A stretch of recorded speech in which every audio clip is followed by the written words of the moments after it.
जंगल के बीच स्थित वट वृक्ष में खोल में कुछ बगुले का ढेरा था। वे वहां वर्षों से रहते आ रहे थे। एक दिन उस वृक्ष की जड़ में बिल बनाकर एक सांप रहने लगा। जब भी अवसर प्राप्त होता वह बगुले के बच्चों को मारकर खा जाता।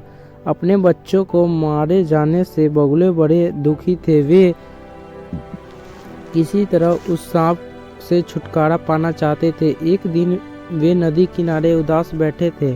तभी पानी से निकलकर एक केकड़ा उनके पास आया और बोला, क्या हुआ मित्र, तुम लोग इतने दुखी क्यों लग रहे हो? क्या मैं तुम्हारी कोई सहायता कर सकता हूँ? दुखी बगुले ने अपनी समस्या केकड़े को बता दी। केकड़ा दुष्ट था। उसने मन ही मन सोच रहा था कि ये बगुले मेरे परम शत्रु हैं। क्यों न इनके ऐसे उपाय बताऊं कि सांप के साथ साथ इनका भी काम तमाम हो जाए। किंतु ऊपर से दुख व्यक्त करने का दिखावा करता हुआ वह बोला, मित्रों, तुम्हारी समस्या सुनकर बड़ा दुख हुआ कि किंतु अब तुम लोग को चिंतित होने की आवश्यकता नहीं है।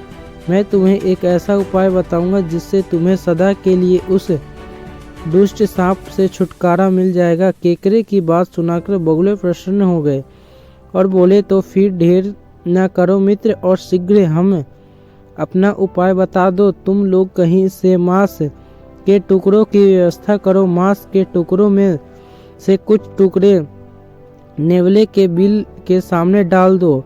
शेष टुकड़ों नेवले के बिल से लाकर सांप को बिल तक बिखरे दो। नेवले उन मांस के टुकड़ों को खाता हुआ सांप के बिल तक पहुंच जाएगा। सांप और नवेले जन्म जन्मदार के बैरी है। नवेला सांप का काम तमाम कर देगा।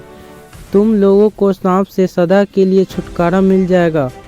बगुले शीघ्र सांप से छुटकारा पाना चाहते थे। उन्होंने ज़्यादा सोच विचार किए बिना ही केकड़े की बात मान ली। उन्होंने वैसा ही किया जैसा केकड़े ने कहा था। जैसी योजना थी वैसे ही हुआ। नेवेला मांस के टुकड़ों को खाता हुआ सांप के बिल तक पहुंच गया और सांप को मारकर खा गया। लेकिन वृक्ष में खोल देखकर वह वहां भी पहुंच गया और बगुलों को भी मारकर खा गया। बगुलों के जल्दबाजी में केकड़े की योजना के दुष्ट परिणाम के बारे में विचार नहीं किया और मूर्खता कर दी थी, जिसका फल उन्हें अपनी जान से हाथ धोकर चुकाना पड़ा। दोस्तों, कहानी से सीख मिलती है, किसी भी कार्य को करने से पूर्व उसे हर पहलू के बारे में अच्छी तरह विचार कर लेना चाहिए।